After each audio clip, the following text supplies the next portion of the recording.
Hello, everyone. I'm Sadakut from the International Biogeography Society. Welcome to a fun lecture series on biogeography.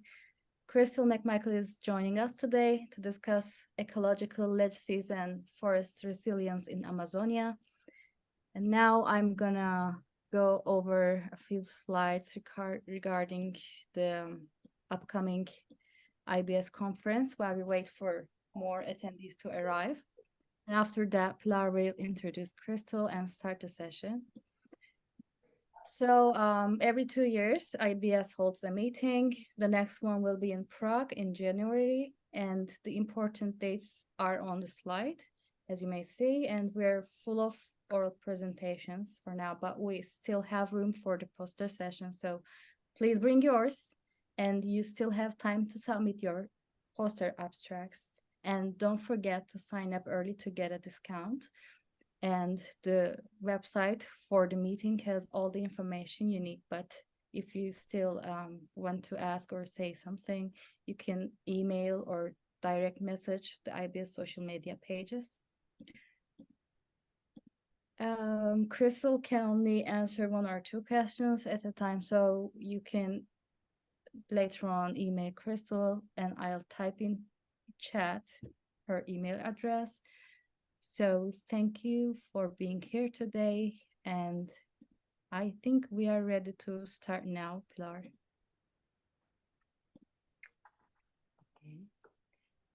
Welcome everyone. We are very happy to have all of you attending this monthly session of fun lecture. Our guest speaker is Crystal McMichael, and Crystal is a paleoecologist, tropical ecologist, and biogeographer working in the Department of Ecosystem and Landscape Dynamics of the University of Amsterdam. She is an associate editor of Journal of Ecology and Plant People Planet, and was the previous vice president of conferences for the International Biogeography Society.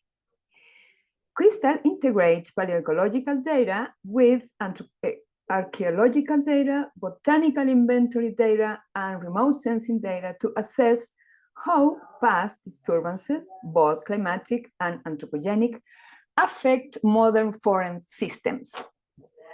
She is a specialist in reconstructing FTIR histories and in phytolith analysis, which are silica microfossils that preserve in soils and sediments and can be used to reconstruct past vegetation and vegetation change. Without more delay, it's a pleasure for me to give the floor to Crystal. Thank you, Pilar, and thank you, Seda. I'll start to share my screen now. Hopefully everything goes smoothly. Okay. Yeah, so I'm Crystal. I'm based at the University of Amsterdam, and the talk today is about ecological legacies and forest resilience in Amazonia. But I'd really like to thank the IBS, the Biogeography Society, for inviting me to give this talk. And I'd like to thank all of you for attending, whether it be morning, afternoon, or evening, wherever you are today. So let's get started.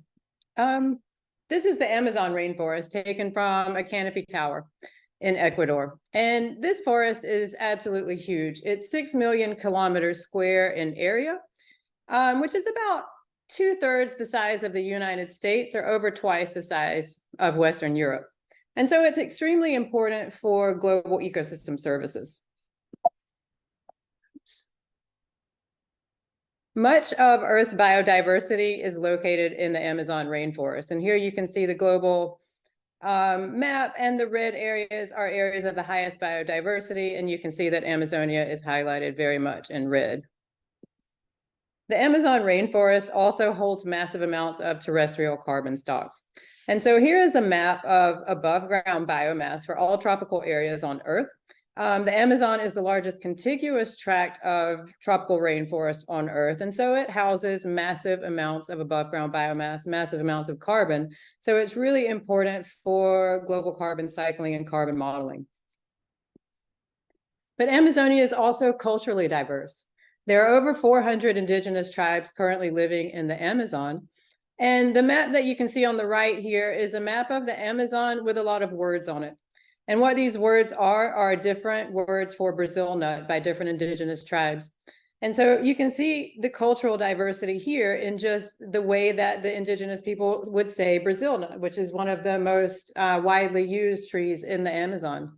And so the different colors here are different language families. And even within any of the language families in the Amazon, you see a wide variety of words used for Brazil nut. So in addition to being some of the most biologically diverse forests on Earth, it's also some of the most culturally diverse forests on Earth.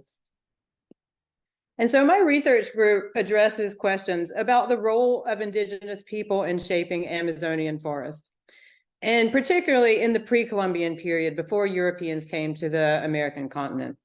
Now, if we were to rewind 40 years ago, we would see this book by Betty Meggers in 1971, and it's called Man and Culture in a Counterfeit Paradise.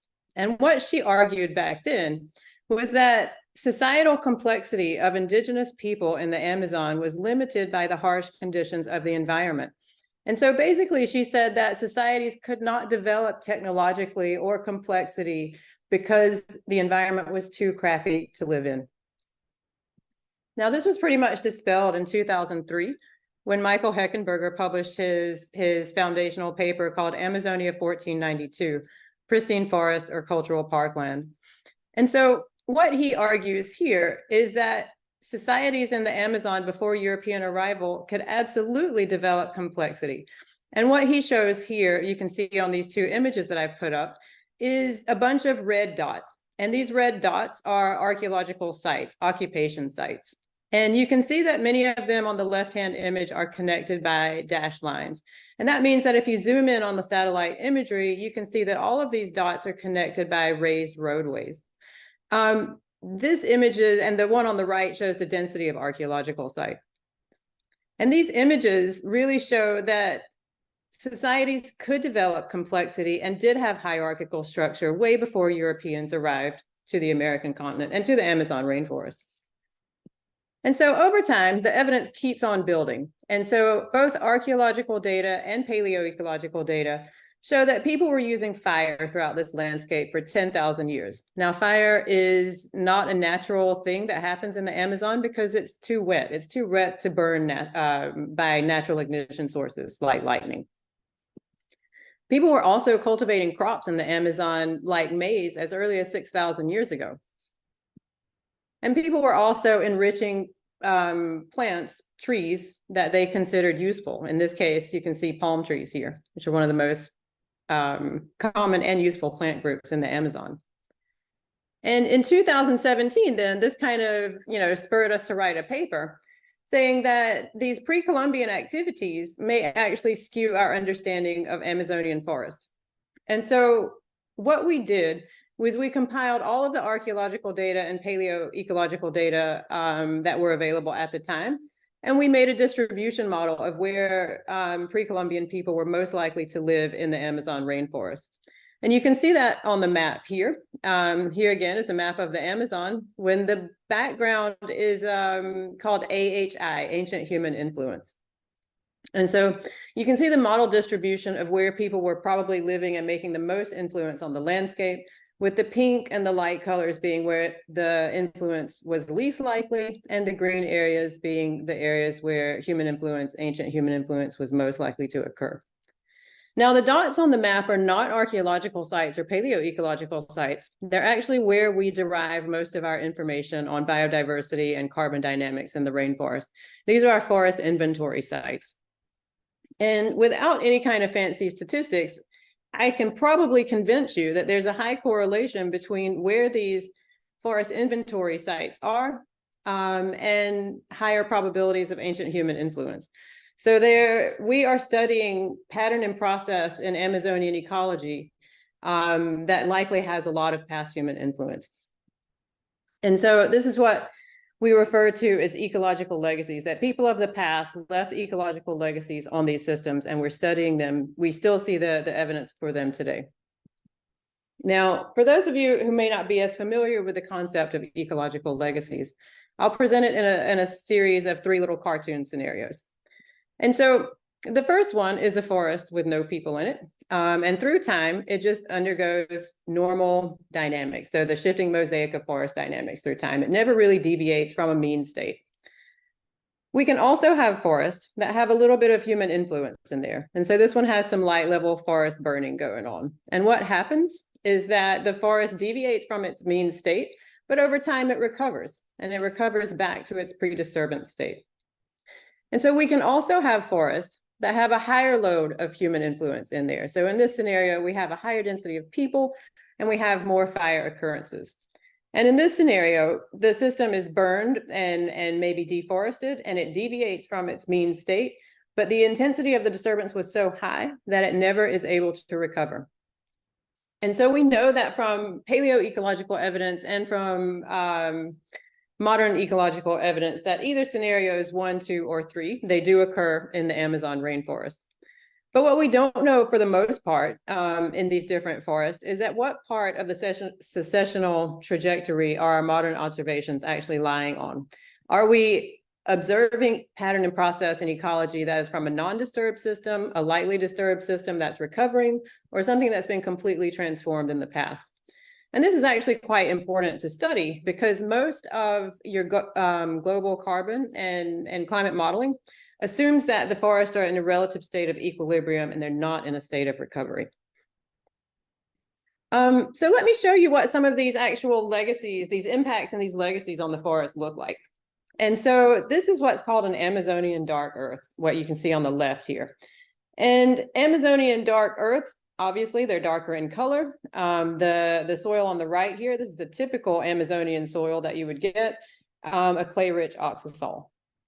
Now, the Amazonian dark earths were formed by people from about 2,000 years ago to about 500 years ago.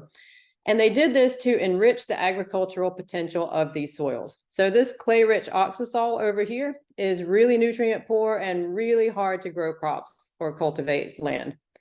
This Amazonian dark earth here, what people did was they added charcoal, excrement, refuse, bones, plant biomass, and pottery to the soils. And what happens is it becomes enriched in elements like nitrogen, phosphorus, calcium, and total organic carbon. And so at this point, you actually can grow and cultivate crops on these soils. Now, what's cool about these soils is that they were formed hundreds to thousands of years ago, and they still persist in the system today. So you can still go out into the forest and you can find these Amazonian dark earths. But what's equally as cool is that the plant assemblages that grow on these soils today are completely different than the plant assemblages that grow on the non-ADE soils. And so what you can see here is an ordination plot, which is looking at the composition of species in a set of forest or forest plots. And we have 4 categories here. We have Amazonian dark earth in the eastern Amazon, Amazonian dark earths in the southern Amazon, and the 2 gray ones are non-dark earths in the east and non-dark earths on the south.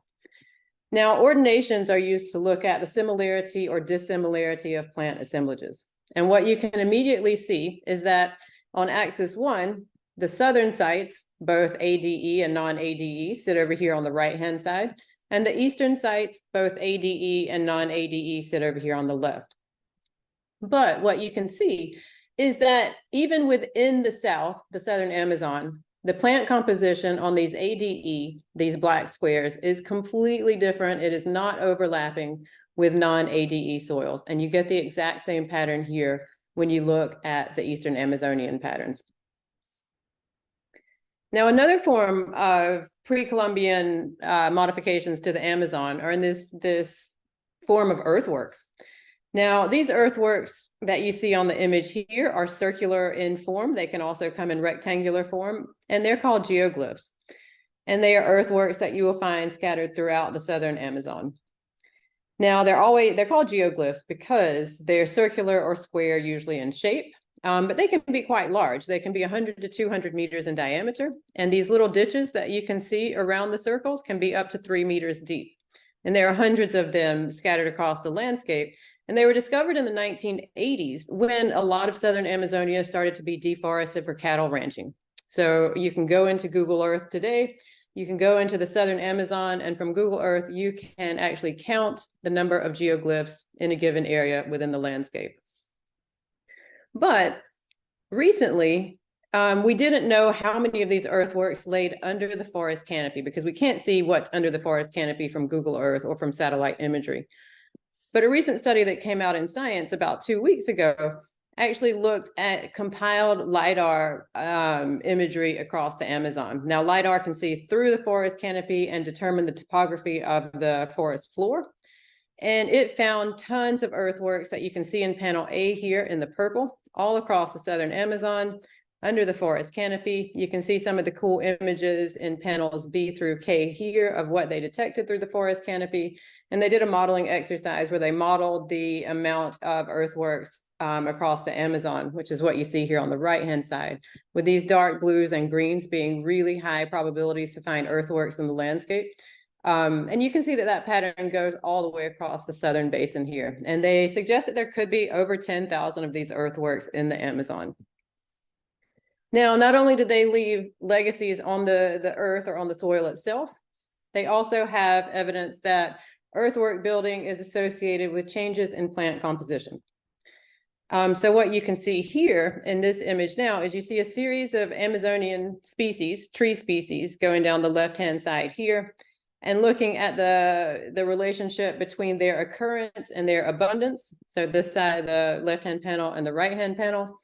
And you can see that on both, you have a green horizontal line at 0. Now, if species are on the right-hand side of that green horizontal line, such as right here, that means that there was a significant positive relationship. So those species are more likely to occur where you have these earthworks. And down here, you can see that the bars are on the left-hand side of 0, indicating that there's a significant negative relationship between the earthworks and the abundances or the occurrences of these species. And in this case, the closer to an earthwork you are, the less abundant these plant types would be here. There's another form of legacy that you see on the landscape here. Now, in 2017, my colleague also here in the Netherlands, Carolina Levis, she wrote a paper suggesting that pre-Columbian plant domestication also left a persistent legacy or a persistent effect in Amazonian forests. Now, this diagram takes a little bit of time to comprehend it, so we'll go through it slowly. So what she did was she looked at the relative abundance of domesticated tree species and the relative richness of domesticated tree species at all of the forest inventory plots that we have in the Amazon. There's 1,476, I believe, across the Amazon here. They're divided into geographic regions. So the Northwest, which you can see here, the Southwest, which you can see here, Southern Amazonia, Central Amazonia, the Llanos Shield, and Eastern Amazonia. So looking at the relationships between the abundances and the richness of domesticated species in relation to human and environmental factors. So distance to an archaeological site, distance to a river, cation exchange capacity of soils, pH, the number of dry months that you get in a year, and height above the nearest drainage. And the colors on this figure show either significant negative relationships, which would be our red colors, or significant positive relationships, which would be our blue colors. And the strength of that relationship is shown by the color of the dots. And so let's just look at the easiest one to interpret for human activity, distance to an archaeological site. And particularly in the southwestern Amazon and in the eastern Amazon, although it's significant all across the basin here, you get a significant negative relationship, meaning that the farther away from an archaeological site that you are, when distance increases, the abundances of domesticated or richness of domesticated species decreases. So the nearer you are to an archaeological site, the more domesticated species you have. Now, we've talked a bit about pre-Columbian influences in Amazonia, but one of the things that we quite often overlook is the post-Columbian influence in Amazonia. And this is an image taken from Acre in Brazil in 1904. You can already see that urbanization of the Amazon has begun. So no longer are we looking at indigenous land use practices, but we are looking at more mechanized and European-based land use practices. And so we asked the question here, What are the distribution of post-Columbian human populations, both the colonist and indigenous people? And how do the ecological legacies differ between indigenous people or pre-Columbian indigenous people and post-Columbian colonists? And so we first wanted to look at the distribution of where these early colonists were. And so we dug into natural history records. Now, many of you are familiar with GBIF, the Global Biodiversity Information Facility. In this case, we use GBIF records, occurrence records from 1700 to 1920, which is the colonization period in the Amazon, to map post-Columbian human distributions. And so we looked at any record that was collected between these years from all across all biological kingdoms. And that's what you can see here as the purple dots on the map. We built a model of post-Columbian predicted or estimated post-Columbian distribution of people, just like we had done for pre-Columbian people back in 2017. And that's what you can see here on the right-hand side now is the predicted distribution of colonists, with the blue areas being less likely to be colonized by Europeans and the red areas likely to be more colonized by Europeans. You can immediately see that you have a high probability of colonization along the main Amazon River channel here, and also over here in pieces of the Western Amazon. So what we've done is we've started to compare this model distribution of post-Columbian people using the GBIF records and a suite of environmental predictors like for the pre-Columbian people. We started to compare that with historical maps. And so you can see here, this is a map from the 1681. This was what the early explorers had mapped out at that period, 1681 here. And you can see that they had already mapped out a lot of the main Amazon channel and a lot of the tributaries coming off of the main Amazon channel. They had also explored and mapped out this little section here of the Amazon, which is at the base of the Andes Mountains. And you can see that this matches our model distribution quite well in the high probability of people here along the main channel, and also this bit of Western Amazonia over here by the Andes. So it's still in progress, but we're getting good relationships between these historical maps, and we have a series of them going all the way up to the 1900s. And our predicted distribution of the colonists. Now, if you compare the distributions of what we had for pre-Columbian indigenous people and post-Columbian colonists, you can see that there are significant overlap and there are significant differences as well. And so keep in mind that this was a model built in 2017, and we have more archaeological data now, especially that earthwork survey that I showed you that came out a few weeks ago. So we should update this. But there are still some similarities worth pointing out. And a lot of the indigenous influence in the Amazon, their land use practices were happening along these main channels here, over in the Western Amazon here, and down in the southern pieces where those earthworks are over here. And you can see that to a large degree, the colonial populations were inhabiting and occupying those same spots. And so there may be some compounded or even erase in some forms ecological legacies that we should consider.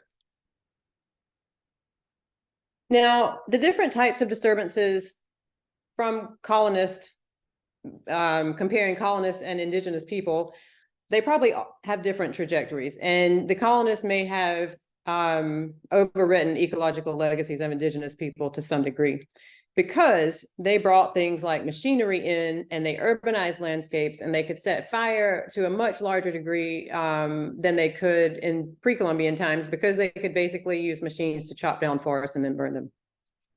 The colonists also fragmented and enslaved a lot of the indigenous people, and the remaining people dispersed through the landscape. And as you may know, the colonists also brought major diseases over to the Americas, and a lot of the indigenous population died. So a lot of that indigenous knowledge that had accumulated over the years was lost due to colonialism. And so I think I've showed you so far that pre- and post-Columbian people left ecological legacies, probably of different forms, on these Amazonian forests. And the thing that we're exploring now, or the new thing that we're exploring, is do those legacies actually affect the resilience of modern forests to drought and fire events? And so now I'll move into the resilience part of the talk. What you see here is what's called changes in AR1 from 2003 to 2016 mapped out for the Amazon. Now, you can see that the dark blue colors are more negative numbers and the red colors are more positive numbers. And what AR1 is the temporal autocorrelation of spectral data, so remote sensing data. And these remote sensing data are used to map out and assess how fast a forest can recover following a stressful event like a drought or a fire or any kind of stressor. So where you get a higher AR1 value means that you have a slower recovery period and you have decreasing resilience of these forests. And so you can see that quite a lot of the Amazon here on a basin-wide scale is colored in yellow, meaning that it is decreasing in its resilience or its ability to bounce back from stressful events like droughts, which are predicted to increase in frequency in the upcoming decades. They haven't increased in frequency over the last few decades, actually. And so we hypothesized that past human activities, particularly the indigenous land management that we talked about in the first part of the talk, can increase modern forest resilience. And so this is a hypothetical scenario here where you have two forests of the past. One is not modified by people, but one has had indigenous land use practices going on in it, such as fire. And the introduction of fire into these forests actually results in a compositionally changed forest. And the composition of this forest has species in it that have traits that are more fire and drought tolerant than if the fire had never been introduced into the forest. So when you have a suite of species with these types of traits, you may be more resilient. And so just to put this in kind of a successional format here we have the x-axis showing you the time sense of disturbance, since in this case, an indigenous fire, being from 0 years when the fire is set all the way to greater than 150 years. And succession in these Amazonian forests really takes hundreds and hundreds of years because an individual tree can live over 150 to 200 years by itself. So once you start to burn a forest, you end up with an early successional forest like you see here.